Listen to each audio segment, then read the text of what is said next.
सभी को नमस्कार। कैसे हैं आप लोग? आपकी पढ़ाई कैसी चल रही है?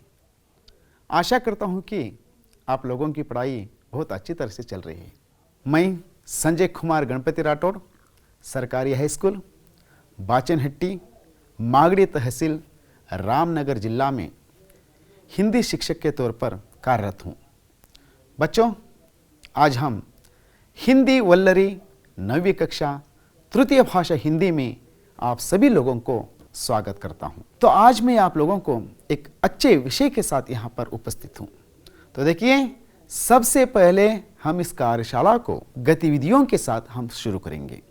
आपको यहां पर एक वाक्य दिखाई दे रहा है, राम रावण सीता तीर मारा।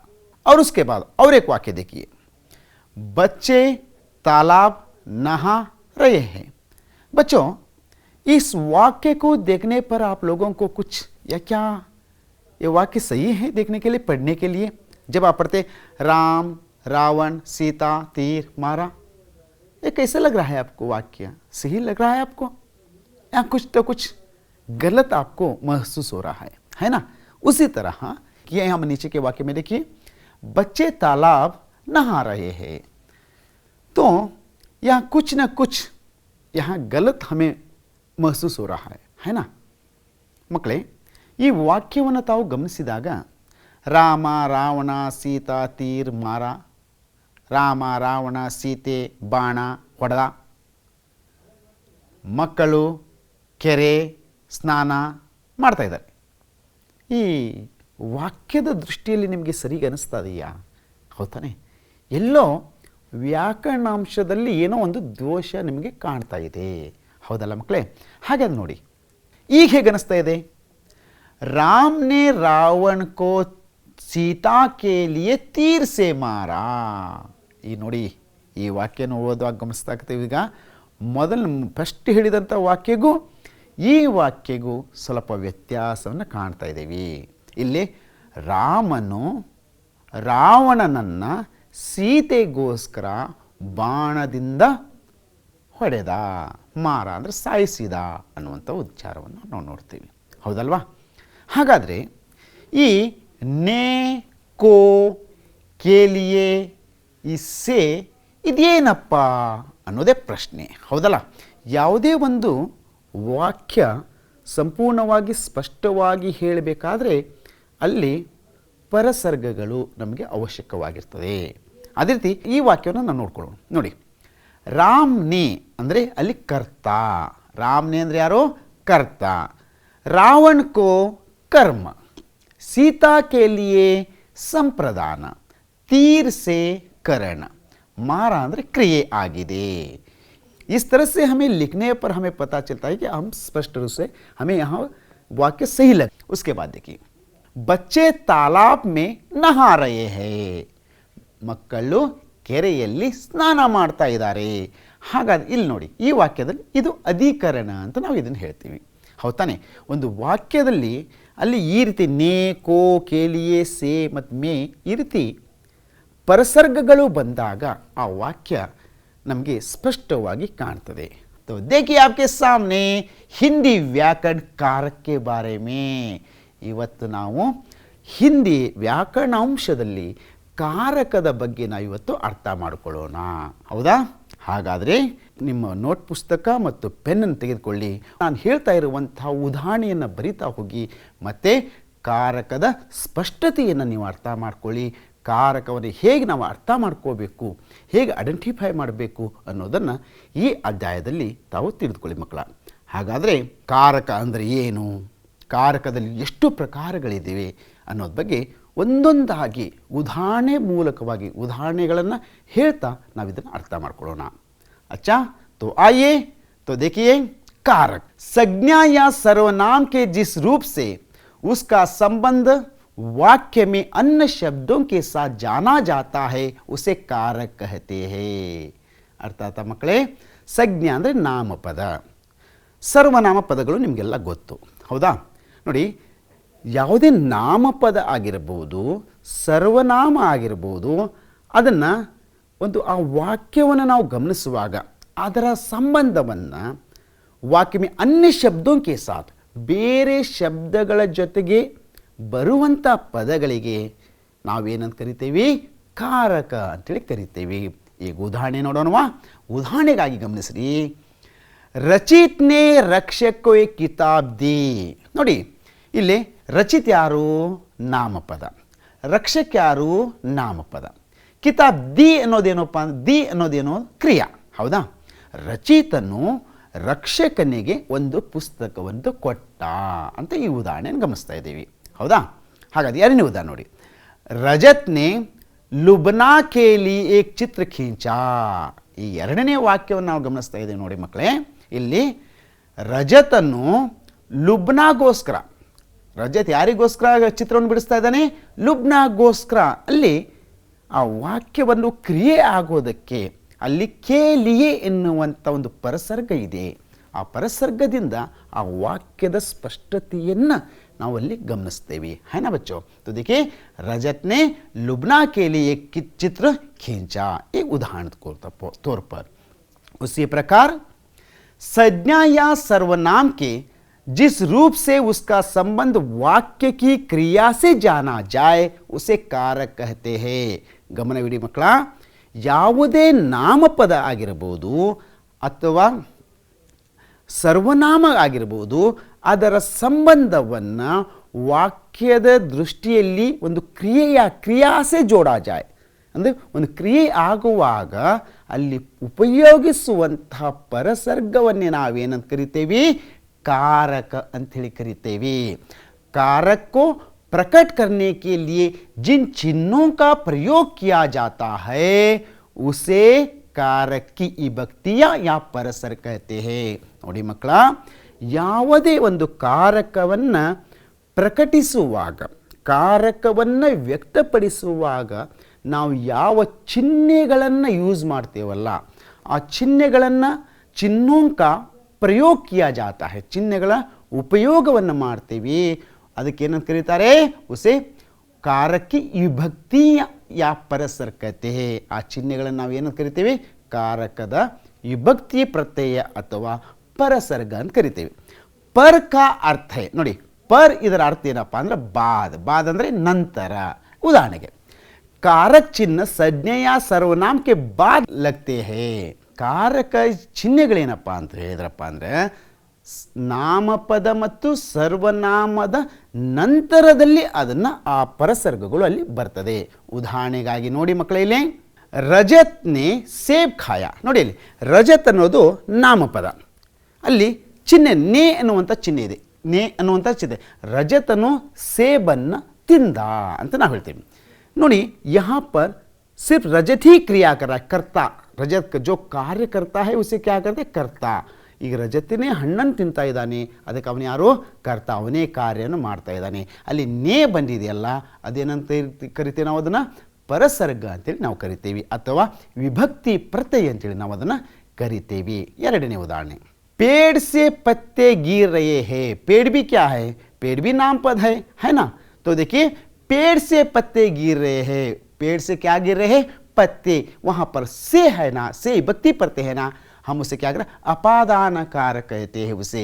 यानी कि पेड़ से पत्ता अलग होता है ना, उसे हम अपादान कारक कहते हैं. उसी प्रकार अनुष ने कलम से पत्र लिखा.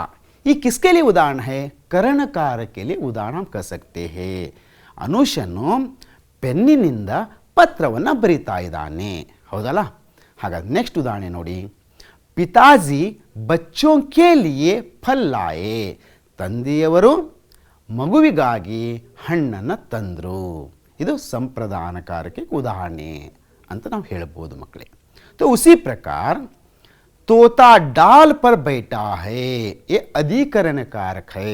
यानी कि जो तोते का जो स्थिति है ना, स्थान है ना, उसे व्यक्त करने वाले शब्दों को हम क्या है? अधिकरण कारक कहते हैं. उसी तरह तोता डाल पर बैठा है. ಹೌದಾ ಮಕ್ಕಳೇ? ಈಗ ನಿಮಗೆ ಅರ್ಥ ಆಗ್ತಾ ಇದೆ ಅಂತ ಅನ್ಕೋತಾ ಇದ್ದೀನಿ. ಕಾರಕಗಳನ್ನು ನಾವು ಹೇಗೆ ಐಡೆಂಟಿಫೈ ಮಾಡಬೇಕು, ಕಾರಕಗಳನ್ನು ನಾವು ಹೇಗೆ ತಿಳ್ಕೋಬೇಕು ಅನ್ನೋದನ್ನು. ಹಾಗಾದರೆ ನೋಡಿ, ಕಾರಕ. ಈಗ ತಾವು ಆ 5 ವಾಕ್ಯಗಳನ್ನು ನೋಡಿದ್ರಿ. ಆ ವಾಕ್ಯದಲ್ಲಿ ಇನ್ ವಾಕ್ಯೋಮಿ ಆಯೆ ನೇ ಸೆ ಕೆ ಲಿಯೇ ತಥಾ ಪರ್. परसर्ग संज्ञा तथा क्रिया के संबंध को प्रकट कर रहे हैं। यदि हम वाक्यों से इन कारक चिन्हों को हटाकर पढ़े तो हमें वाक्य में प्रयुक्त संज्ञा तथा क्रिया शब्दों को आपस में संबंध समझ में नहीं आएगा और वाक्यों का अर्थ स्पष्ट नहीं होगा। अतः वाक्यों का अर्थ समझने के लिए इन कारक चिन्हों का प्रयोग आवश्यक है। ನೋಡಿ ಮಕ್ಕಳೇ, ನಾವು ಈ ಚಿಹ್ನೆಗಳನ್ನು ಗಮನಿಸುವಾಗ ಈ ಕಾರಕ ಚಿಹ್ನೆಗಳು ನಮ್ಗೆ ಎಲ್ಲಿ ಹೆಲ್ಪ್ ಆಗ್ತಾವಪ್ಪ ಅಂದ್ರೆ, ಒಂದು ಸ್ಪಷ್ಟವಾದಂತಹ ಒಂದು ವಾಕ್ಯ ನಮಗೆ ಗೊತ್ತಾಗಬೇಕು.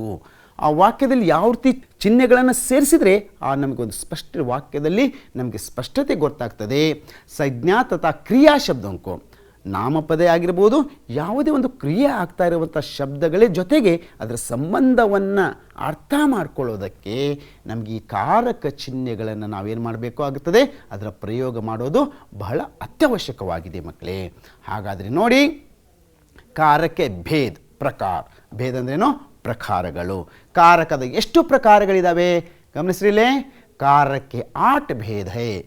ನೋಡಿ ಮಕ್ಕಳೇ, ಒಂದನೇ ಪ್ರಕಾರ ಯಾವುದಪ್ಪ ಅಂದ್ರೆ ಕರ್ತ, ಎರಡನೇದ್ದು ಕರ್ಮ, ಮೂರನೇದ್ದು ಕರಣ, ನಾಲ್ಕನೇದ್ದು ಸಂಪ್ರದಾನ, ನೆಕ್ಸ್ಟು ಅಪಾದಾನ, ನೆಕ್ಸ್ಟ್ ಯಾವುದು ಸಂಬಂಧ, ನೆಕ್ಸ್ಟು ಅಧಿಕರಣ, ಕೊನೆಯದಾಗಿ ಯಾವುದು ಸಂಬೋಧನ. ನೋಡಿ ಮಕ್ಕಳೇ, ಹಿಂದಿಯಲ್ಲಿ ಕಾರಕಗಳ ಸಂಖ್ಯೆ ಎಷ್ಟು? 8. ಈ ಎಲ್ಲ 8 ಕಾರಕಗಳನ್ನು ಒಂದೊಂದಾಗಿ ನಾವು ಉದಾಹರಣೆಗಳ ಮೂಲಕ ಇದನ್ನು ತಿಳ್ಕೊಳ್ತಾ ಹೋಗೋಣ ಮಕ್ಕಳೇ. ನೋಡಿ ಮಕ್ಕಳೇ, ಇಲ್ಲಿ ತಾವು ಗಮನಿಸ್ತಾ ಇದ್ದೀರಾ, ಇಲ್ಲಿ ಸರಿಯಾಗಿ ಗಮನಿಸಿ. ಮೊದಲು ನಾನು ಇಲ್ಲಿ 3 ಕಾಲಮ್ಸ್ಗಳಿದ್ದಾವೆ. ಮೊದಲನೇದಲ್ಲಿ ಕಾರಕ, ಇನ್ನೊಂದರಲ್ಲಿ ವಿಭಕ್ತಿ ಚಿಹ್ನ, ಇನ್ನೊಂದು ಲಕ್ಷಣ. ಈ ಕರ್ತಾಕಾರಕ ಅಂದರೆ ಏನು, ಹೌದಾ? ಅದರ ವಿಭಕ್ತಿ ಚಿಹ್ನೆ ಯಾವುದು ಮತ್ತು ಅದರ ಲಕ್ಷಣ ಏನು? ಇಲ್ಲಿ ನೋಡಿ ಗಮನಿಸ್ತಾ ಇದ್ರೆ, ಕರ್ತಾಕಾರಕ ಅದರ ನೇ ವಿಭಕ್ತಿ ಚಿಹ್ನೆ, ಮತ್ತು ಅದರ ಲಕ್ಷಣ ಏನಪ್ಪ ಅಂದರೆ ಕ್ರಿಯಾಕರಣೇವಾಲ. ಕರ್ತಾಕಾರಕ ಅಂದರೆ ಏನಪ್ಪ ಅಂದ್ರೆ ಕಾರ್ಯವನ್ನು ಮಾಡುವವನು. ಈಗ ನಾನು ನಿಮ್ಗೆ ಹೇಳ್ತಾ ಇದ್ದೀನಲ್ಲ, ನಾನೇ ಕರ್ತ, ಹೌದಾ? तो देखिए, जो भी कार्य किया जाता है, जो कार्य कर रहा है, वो क्या कौन होता है? वो कर्ता कारक कहलाता है. नेक्स्ट कर्म कारक, ಅದರ ವಿಭಕ್ತಿ ಚಿಹ್ನೆ ಏನಪ್ಪ ಅಂದ್ರೆ ಕೋ. कर्म कारकದ विभक्ति चिन्ह ಏನು? को. जिस पर क्रिया पड़े यानी कि भोगने वाला, जिस पर क्रिया पड़ता है ना, वो क्या होता है? वो कर्म होता है. करण कारकದ ಅದರ ವಿಭಕ್ತಿ ಪ್ರತ್ಯಯ ಏನಪ್ಪ ಅಂದ್ರೆ से ಅಥವಾ के द्वारा. जिस साधन से क्रिया की जाए, ಯಾವುದೇ ಒಂದು ಸಾಧನದಿಂದ ಕ್ರಿಯೆಯನ್ನು ಮಾಡಲಾಗ್ತದಲ್ಲ, ಅದು ಯಾವ ಕಾರಕ ಉದಾಹರಣೆ? ಕರಣಕಾರಕಗೆ ಉದಾಹರಣೆ ಅಂತ ಹೇಳ್ಬೋದು. ಈಗ ಸಂಪ್ರದಾನ ಕಾರಕ ಅಂದರೆ ಏನಪ್ಪ ಅಂದರೆ, ಅದರ ಸಂಪ್ರದಾನ ಕಾರಕದ ಈ ಭಕ್ತಿ ಚಿಹ್ನೆ ಏನಪ್ಪ ಅಂದ್ರೆ ಕೋ ಕೆ ಲಿಯೇ. ಸಂಪ್ರದಾನಕಾರ ಈ ಭಕ್ತಿ ಚಿಹ್ನೆ ಏನು? ಕೋ ಕೆ ಲಿಯೇ, ಜಿಸ್ಕೆ ಲಿಯೇ ಕ್ರಿಯಾ ಹೋ. ಅಂದರೆ ಯಾವುದೇ ಒಂದು ಕ್ರಿಯೆ ಆಗೋದಕ್ಕೆ ಒಂದು ಉದ್ದೇಶ ಇರ್ತದೆ. ಯಾರಿಗೋಸ್ಕರ ಒಂದು ಕ್ರಿಯೆ ಆಗ್ತದೆ ಅಲ್ಲ, ಅದನ್ನು ನಾವೇನಂತ ಕರಿತೇವೆ? ಸಂಪ್ರದಾನ ಕಾರಕ ಅಂತೇಳಿ ನಾವು ಕರಿತೇವೆ. ಹಾಗಾದ್ರೆ ನೆಕ್ಸ್ಟ್ ನೋಡಿ, 5ನೇ ಕಾರಕ ಅಪಾದಾನ ಕಾರಕ. ಇದರ ವಿಭಕ್ತಿ ಚಿಹ್ನೆ ಏನಪ್ಪ ಅಂತ ಹೇಳಿದ್ರೆ ಸೇ. ಅಪಾದಾನ ಕಾರಕ ವಿಭಕ್ತಿ ಚಿಹ್ನೆ ಕ್ಯಾ ಹೈ? ಸೇ. ಪೃಥಕತಾ ಕಾ ಭಾವ ಅಂದರೆ, ಪೃಥಕತಾ ಅಂದರೆ ಪ್ರತ್ಯೇಕವಾಗುವುದನ್ನು ಸೂಚಿಸುವುದು. ಜಹಾ ಅಲ್ಲಗ್ ಹೋನೆ ಕಾ ಭಾವ್ ಹೋ. ಅಲ್ಲಗ್ ಹೋಗಂದರೆ ಬೇರೆ ಆಗುವಂತಹ ಒಂದು ವಾಕ್ಯವನ್ನು ನಾವು ಗಮನಿಸಿದಾಗ, ಒಂದು ಪದವನ್ನು ನಾವು ಗಮನಿಸುವಾಗ ಅದು ಬೇರೆ ಆಗುವುದನ್ನು ಸೂಚಿಸ್ತಲ್ಲ, ಅದನ್ನು ನಾವೇನಂತ ಕರಿತೇವೆ? ಅಪಾದಾನಕಾರಕ ಅಂತೇಳಿ ಕರಿತೇವೆ.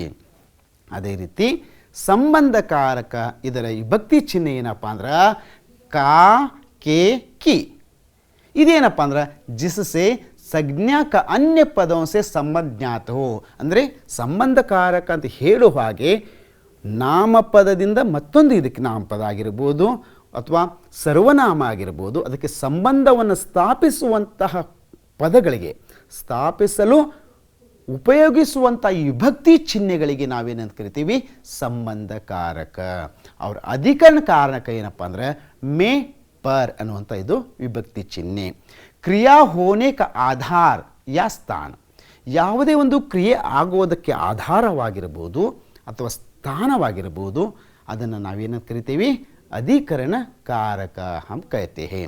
और आखिर में 8वां है संबोधन कारक। संबोधन का मतलब संबोधिಸುವಂತದ್ದು। ನಾವು ಹೇಳಿದೆ ಏ ಹೋ ಅರೆ ಅರೆ ಕ್ಯಾ ಕರ್ ರಹಾ ಹೈ ತೂ, ಹೌದಾನೆ ಈಗ ಹೇಳ್ತೇವಲ್ಲ ಇದನ್ನೇನಂತೀವಿ ಸಂಬೋಧನ ಕಾರಕ। ಜಿಸಸೆ ಸಂಬೋಧಿತ್ ಕಿಯಾ ಹೋ, ಏನಾದರೂ ನಾವು ಹೇಳ್ತೇವಲ್ಲ ಮಾತನ್ನು ಹೇಳ್ತೇವಲ್ಲ ಅದನ್ನು ಸಂಬೋಧನ ಕಾರಕ ಅಂತ ಹೇಳ್ತೀವಿ। ಈಗ ತಾವು ಕಾರಕಗಳು ಮತ್ತು ಕಾರಕದ ಚಿಹ್ನೆಗಳು ಮತ್ತು ಅದರ ಲಕ್ಷಣಗಳನ್ನು ನೀವು ಈಗ ಅರ್ಥ ಮಾಡ್ಕೊಂಡಿದ್ದೀರ ಮಕ್ಕಳೇ। ಅದಕ್ಕೆ ಈಗ ನಾನು ಈ ಕಾರಕ ಚಿಹ್ನೆಗಳನ್ನು ನೆನಪು ಹೇಗಿಟ್ಕೋಬೇಕು ಅನ್ನೋದಕ್ಕೆ ಒಂದು ಶ್ಲೋಕದ ಥರ ನಿಮ್ಗೆ ಹೇಳ್ತೀನಿ। ಕರ್ತಾನೆ ಕರ್ಮಕೋ ಕರಣಸೆ ಸಂಪ್ರದಾನ ಕೋಕೇಲಿಯೇ ಅಪಾದಾನ ಸೆ ಸಂಬಂಧ ಕಾಕೇಕಿ ಅಧಿಕರಣ ಮೇ ಪರ್ ಸಂಬೋಧನ ಹೇ ಹೋ ಅರೆ ಅಷ್ಟಕಾರಕ ನಮಃ। ನೋಡಿ ಸರಳವಾಗಿ ನಮಗೆ ಕಾರಕದ ಹೆಸರು ಮತ್ತು ಕಾರಕ ಚಿಹ್ನೆಗಳು ನಮ್ಗೆ ಗೊತ್ತಾಗ್ಬಿಟ್ರಪ್ಪ ಅಂದ್ರೆ ಅಂಕಗಳನ್ನು ಪಡೆಯೋದು ಬಹಳ ಸುಲಭವಾಗಿಬಿಡ್ತದೆ। ಇನ್ನೊಂದು ಸರಿ ಹೇಳ್ತೀನಿ, ಗಮನದಲ್ಲಿರಲಿ, ನೀವು ನನ್ನ ಜೊತೆಗೆ ಹೇಳೋದಕ್ಕೆ ಪ್ರಯತ್ನ ಮಾಡಿರಿ। ಹೇಗಪ್ಪ ಅಂದರೆ ಕರ್ತಾನೆ ಕರ್ಮಕೋ ಕರಣಸೆ ಸಂಪ್ರದಾನ ಕೋಕೇಲಿಯೇ ಅಪಾದಾನ ಸೆ ಸಂಬಂಧ ಕಾಕೇಕಿ ಅಧಿಕರಣ ಮೇ ಪರ್ ಸಂಬೋಧನ ಹೇ ಹೋ ಅರೆ ಅಷ್ಟಕಾರಕ ನಮಃ।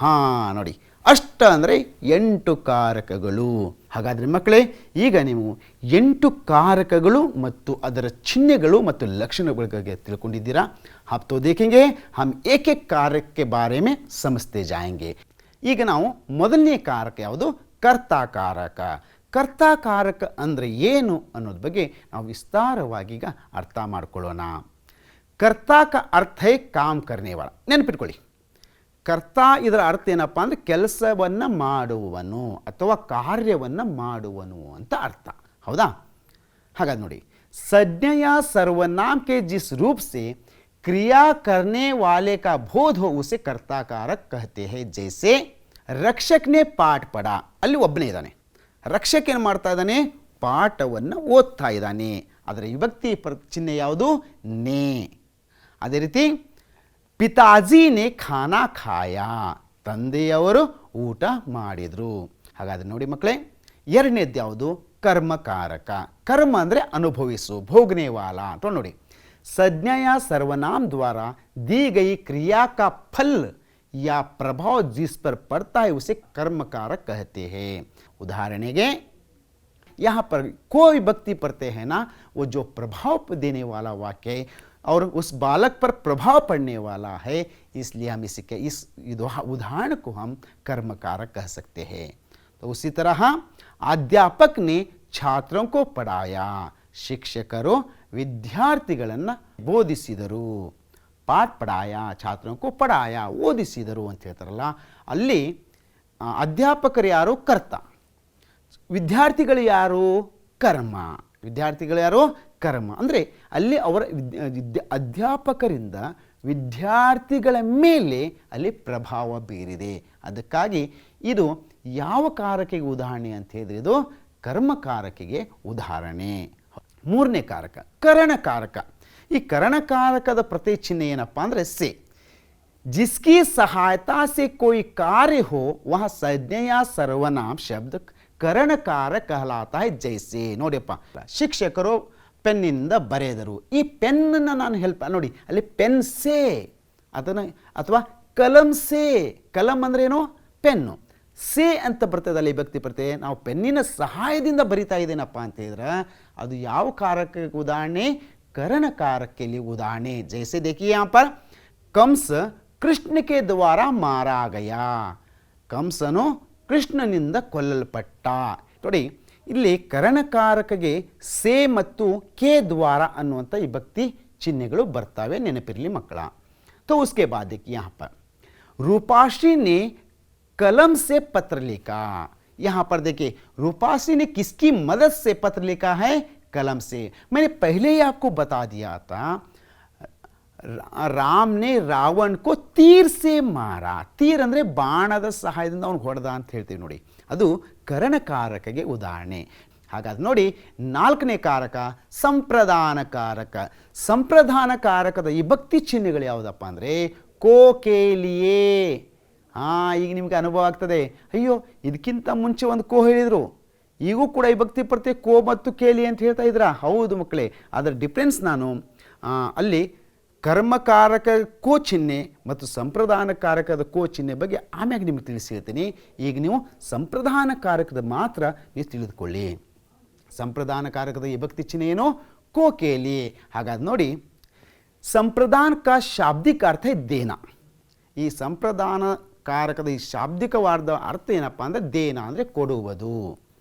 जिसके लिए कोई कार्य किया जाए या जिसे कुछ दिया जाए वह संज्ञा या सर्वनाम पद संप्रदान कारक होता है. जैसे रजत ने लुब्ना को पुस्तक दी. ರಜತನು ಲುಬ್ನಾಗೆ ಪುಸ್ತಕವನ್ನು ಕೊಟ್ಟ. ಅಲ್ಲಿ ಕೋ ಚಿಹ್ನೆ ಬರ್ತಾ ಇದೆ, ನೀವು ಗಮನಿಸ್ತಾ ಇದ್ರಲ್ಲಿ ಇಲ್ಲಿ ಕೋ ಚಿಹ್ನೆಯನ್ನು ನೀವು ಗಮನಿಸ್ತಾ ಇದ್ದೀರಾ ಮಕ್ಕಳೇ. ಅದೇ ರೀತಿ ಉದಾಹರಣೆ ನೋಡಿ, ಸುನೀತಾನೆ ಬಚ್ಚೆ ಕೇಲಿಯೇ ದೂದ್ ಲಾಯಿ. ನೋಡಿ ಅಲ್ಲಿ ಉದ್ದೇಶ ಇದೆ ಅಲ್ಲಿ, ಹೌದಾ? ಸುನೀತಾಳು ಮಕ್ಕಳಿಗೋಸ್ಕರ ಹಾಲನ್ನು ತಂದಳು. ಇಲ್ಲಿ ಏನಪ್ಪ ಅಂತ ಹೇಳಿದ್ರೆ ಏನಾದರೂ ಕೊಡುವುದಾಗಿರ್ಬೋದು, ಅದರಿಂದ ಒಂದು ಉದ್ದೇಶ ಇದೆಯಲ್ಲ, ಅದನ್ನು ನಾವೇನಂತ ಕರಿತೀವಿ? ಸಂಪ್ರದಾನ ಕಾರಕ ಅಂತ ನಾವು ಹೇಳ್ತೀವಿ ಮಕ್ಕಳೇ. ಹಾಗಾಗಿ ನೋಡಿ, ಅಪಾದಾನ ಕಾರಕ ಅಂದರೆ ಏನಪ್ಪ ಅಂತ ಹೇಳಿದ್ರೆ ಸಂಜ್ಞೆಯ ಸರ್ವನಾಮ ಕೆ ಜಿಸ್ ರೂಪ್ ಸೆ ಅಲಗ್ ಹೋನೆ ಕಾ ಭಾವ ಪ್ರಕಟ ಹೋ ವಹ ಅಪಾದಾನ ಕಾರಕ ಹೋತಾ ಹೈ. ನಾಮಪದ ಆಗಿರ್ಬೋದು ಅಥವಾ ಸರ್ವನಾಮ ಆಗಿರ್ಬೋದು, ಯಾವುದೇ ಒಂದು ವಾಕ್ಯವನ್ನು ನಾವು ಗಮನಿಸಿದವಾಗ जब हम देखते हैं, जो वाक्य को देखते हैं तो उस वाक्य में जो अलग होने का भाव प्रकट करता है. अलग होने का भाव ಅಂದರೆ ಬೇರೆಯಾಗುವಂತಹ ವಿಚಾರವನ್ನು ವ್ಯಕ್ತಪಡಿಸ್ತದೆ ಅಲ್ಲ, ಅದನ್ನು ನಾವೇನು ಕರಿತೀವಿ? ಅಪಾದಾನ ಕಾರಕ ಅಂತ ಹೇಳಿ ಕರಿತೀವಿ. इसका परसर्ग से होता है. ಉದಾಹರಣೆ ಗಮನಿಸಿ, ಚಿಡಿಯಾ ಪೇಡ್ ಸೆ ಉಡ್ ಗಯಿ. ನೋಡಿ, ಚಿಡಿಯಾ ಪಕ್ಷಿ ಮರದಿಂದ ಹಾರಿ ಹೋಯಿತು ಅಂದರೆ ಮರಕ್ಕೂ ಮತ್ತು ಪಕ್ಷಿಗೂ ದೂರವಾಗುವಂಥದ್ದನ್ನು ಸೂಚನೆ ಮಾಡ್ತಾ ಇದೆ. ನೆಕ್ಸ್ಟ್ ನೋಡಿ, ಪಹಾಡೋ ಸೆ ಝರ್ನಾ ಬಹಾ. ಬೆಟ್ಟದಿಂದ ನೀರು ಝರಿ ಏನು ಬರ್ತದೆ? ಹರಿತಾ ಇದೆ. ಬೆಟ್ಟಕ್ಕೂ ನೀರಿಗೆ ಏನಾಗ್ತದೆ? ದೂರವಾಗೋದನ್ನು ಸೂಚಿಸ್ತದೆ. ಅದನ್ನೇ ನಾವೇನು ಕರಿತೀವಿ? ಅಪಾದಾನ ಕಾರಕ ಅಂತೇಳಿ ನಾವು ಕರಿತೀವಿ ಮಕ್ಕಳ. ಹಾಗಾದರೆ ಮುಂದೆ ನೋಡಿ, ಸಂಬಂಧ ಕಾರಕ. ಈ ಸಂಬಂಧ कारक ಏನಪ್ಪ ಅಂದ್ರೆ ಹೇಳುವಾಗೆ ಸಂಬಂಧವನ್ನು जोड़. संज्ञा के जिस रूप से किसी वस्तु का दूसरी वस्तु से संबंध प्रकट हो उसे संबंध कारक कहते हैं. जैसे वह राहुल का घर है. ನೋಡಿ ಅಲ್ಲಿ ಕಾದಿಂದ ಸಂಬಂಧವನ್ನು ಜೋಡಿಸ್ತದೆ. ಅದೇ ರೀತಿ ರಾಮ್ ಕಿ ಪತ್ನಿ ಸೀತಾ ಹೈ.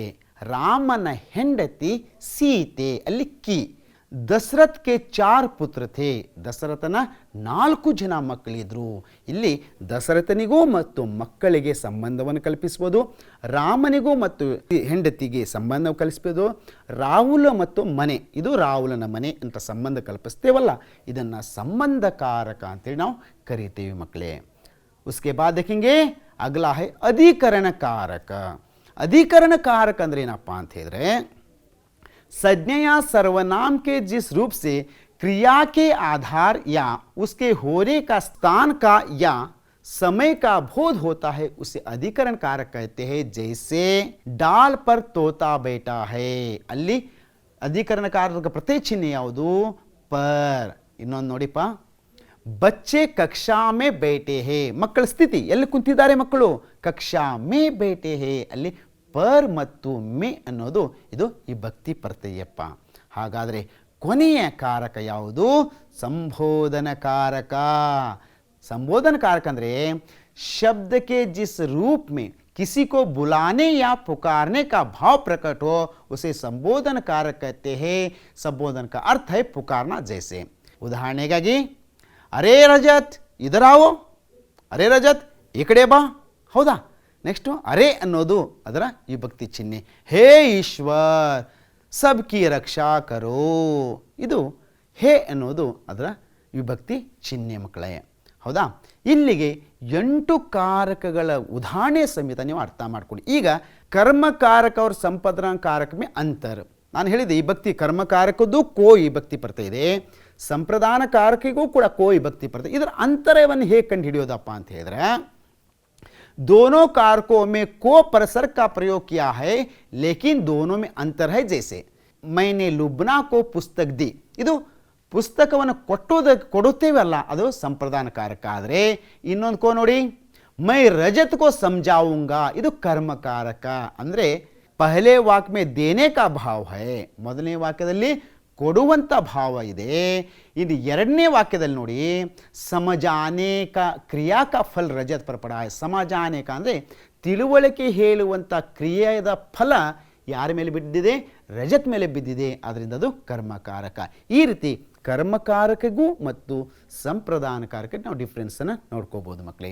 ಅದೇ ರೀತಿ ಇನ್ನೊಂದಿದೆ, करण कारक और अपादान कारक में अंतर. इन दोनों कारकों का परसर से है, फिर भी दोनों में अंतर है. जैसे ಹೇಗಪ್ಪ ಅಂದರೆ, ವಹ ಕಲಂ ಸೆ ಲಿಖತಿ ಹೇ, ಗಂಗಾ ಹಿಮಾಲಯ ಸೆ ಲಿಖತಿ ಅಂದರೆ ಗಂಗೆಗೂ ಮತ್ತು ಹಿಮಾಲಯಕ್ಕೂ ದೂರವಾಗುವುದನ್ನು ತೋರಿಸ್ತದೆ, ಅದು ಅಪಾದಾನಕಾರಕ.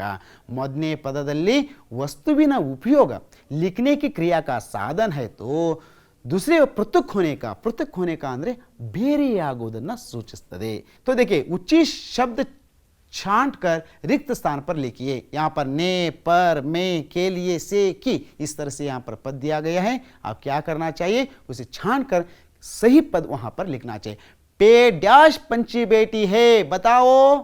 हाँ, पेड़ पर पंछी बेटी है, बहुत बढ़िया. रजत ने कलम डैश पत्र लिखा, रजत ने कलम से पत्र लिखा, बहुत खूब. माँ ने बच्चे डैश कपड़े लाई, माँ ने बच्चे के लिए कपड़े लाई. राम डैश रावण को मारा, राम ने रावण को मारा. मछली पानी डैश तैर रही है, पानी में तैर रही है. राम डैश पत्नी सीता है, राम की पत्नी सीता है. बहुत बढ़िया बच्चों, आपने इस गतिविधि में चित्र से आप लोग भाग ले रहे हैं. अगले प्रश्न की ओर जाएंगे. यहाँ पर कारक का नाम दिया गया है, यहाँ उसके चिन्ह है. आप बताना चाहिए. कर्ता क्या बताइए? हाँ, ने. कर्म को, बहुत बढ़िया. करण से, अधिकरण में, संबोधन है. बहुत बढ़िया, बहुत बढ़िया. आप अच्छी तरह से. तो देखिए बच्चों, अब हम आएंगे कूट प्रश्न की तरफ देखेंगे. यहाँ पर 4 विकल्प दिया जा रहा है, उनमें से सही विकल्प को आप चुनकर लिखें. संज्ञा या सर्वनाम को क्रिया से जोड़ने वाले चिन्ह को कहते हैं. आपके लिए 5 सेकंड का समय दिया जाएगा. अब ये संज्ञा, बी कारक, सी सर्वनाम, डी क्रिया. इसमें सही उत्तर कौन सा है आप लोग बताना चाहिए, जल्दी से बताना चाहिए. आपको सब 5 सेकंड का समय दिया जा रहा है. इनमें से सही शब्द कौन सा है? संज्ञा, कारक, सर्वनाम, क्रिया. बताओ. हाँ, बहुत बढ़िया, आपने पहचाना, कारक. दूसरा प्रश्न आपके सामने, कारक के भेद है, बताओ. ए 4, बी 5, सी 7, डी 8. अब आपका समय शुरू हो रहा है. आपके लिए 5 सेकंड का समय दिया जा रहा है. आप लोग बताना चाहिए इनमें से सही उत्तर कौन सा है. 4, 5, 7, 8. बताओ. अच्छा, आप लोगों ने सही पहचाना, 8. क्रिया के कितने हैं? 8 कारक है. तीसरा प्रश्न है, कारक चिन्ह को कहा जाता है, क्या कहा जाता है बताइए. इसके लिए 4 विकल्प, विभक्ति चिन्ह, ससर्ग चिन्ह, पद चिन्ह, रूप चिन्ह. इनमें से सही उत्तर कौन सा है आप बताइए. विभक्ति चिन्ह, संसर्ग चिन्ह, पद चिन्ह, रूप चिन्ह. इनमें से सही उत्तर कौन सा है बताइए. हाँ, सही पहचाना आपने, ये ऑप्शन विभक्ति चिन्ह. इस कूट प्रश्न में भाग लिया. अब आपके लिए गृह कार्य के प्रश्न.